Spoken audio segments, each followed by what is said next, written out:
Hello, everybody. Today's subject is a difficult one for some of you, and it has to do with whether or not you feel emotionally stable enough to actually help your patients.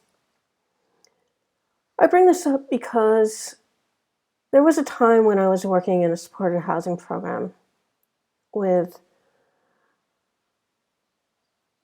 a counselor who actually did go off to get her mental health license to practice. And about 3 or 4 months after she had completed the program and had gotten a job, realized that she really wasn't stable enough to actually do the work. She was a woman who had suffered with anorexia for years. At the time she was in the program, she wasn't dealing with anorexia as far as I could tell. But she dissociated a lot when I would talk about my dad, the dentist, because her father was a dentist and apparently her father had molested her on quite a few occasions. And she said, "Stop talking about your dad because I'm dissociating because my dad was a dentist too." Now, I'm not saying that any of you are having that particular problem because I would have no way of knowing. But you do know when you're having a hard time if you do have mental health issues. I can remember one time, way back in the beginning of my hypnosis practice, when I was having a really hard time, not because of my mental health issues particularly, but because I was dealing with some difficulties with my mother who had borderline personality disorder, and she was causing a lot of mayhem in my life at that time, making a lot of demands on me that were not possible to be followed through on, and she didn't like it. And she tried to use her splitting behavior against my then husband, who very well understood about borderline personality disorder because I had educated him about the things that she could and would do. And so he was able to call her out on it and let me know when she was pulling this crap. Not a fun time. Well, anyway, I had a client come in to see me, and I was not on the top of my game, to put it very frankly. And he actually told me, he was really sweet. He had told me, you should have just canceled the session. Sometimes it's okay to cancel the session, reschedule it. So that's what we did. I rescheduled another appointment with him, and I redid the session for him, and everything was fine after that. Sometimes we have to know when we need to step away from working with clients and patients, because we can't be present for them when they're having to go through their difficulties and get our feedback when we're not feeling good ourselves because we have our own emotional and sometimes physical pressures on ourselves. You're only human. Deal with it. Demonstrate responsibility for your health and well-being by doing what you need to do if you need to cancel a day of patients and clients. It's not the thing that we necessarily want to do, but sometimes we have to do it because we're not able to do what we're being paid to do when we're dealing with our own issues.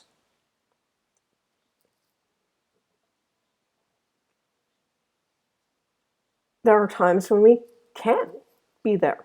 When I was going through my 6 weeks of proton radiation, it didn't cause me any pain or anything to go through any of that. The main pain was driving down to my friend's house, parking the car there, and then taking the subway, the one station in Mass General Hospital, and then reversing the whole thing after the treatment was done to go back to my apartment in Methuen, Massachusetts. It was a time-consuming venture. And I did see my clients all through that time and on weekends, and it was fine. I did let them know what was going on with me when I took my sabbatical to go to Israel, thanks to my cousin paying for that trip, so I could do a pilgrimage of sorts, just get away from helping other people and just take care of myself for change. So I want you to think about times when you forced yourself to go to work and how it didn't work for you and probably didn't work so well for your patients. And you probably did get some feedback, negative feedback, with some of the patients who recognize the fact that you weren't able to do what you normally were able to do because of your own pressures and strains, emotionally and or physically. And then I want you to think about what the possibilities are when you teach your patients that you are human, and there might be times when you need to take time off for your own health and well-being. I know they don't need to know exactly what's going on if you don't choose to tell them, but the reality is no one's available 24/7 to see patients and clients, all right? And some of them have unrealistic expectations, and it's your job to set those expectations before the end of your first session, or if you have a free consult like I do, during your free consultation, so that they know what to expect in terms of this thing called reality.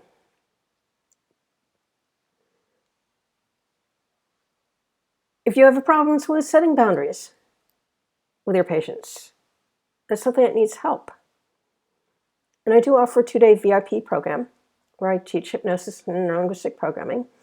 And as a part of that learning of the different techniques, you will be working through some of your own issues, because I want you to have a visceral understanding of how amazing these tools and techniques are to actually clear these problems out of your life so that you can help your patients do the same. Because my mission is to help as many mental health clinicians learn how to do hypnosis and NLP competently so that we can heal a hell of a lot more people so they can move on with their lives. Because ultimately, my guess is that's why you actually went into practice.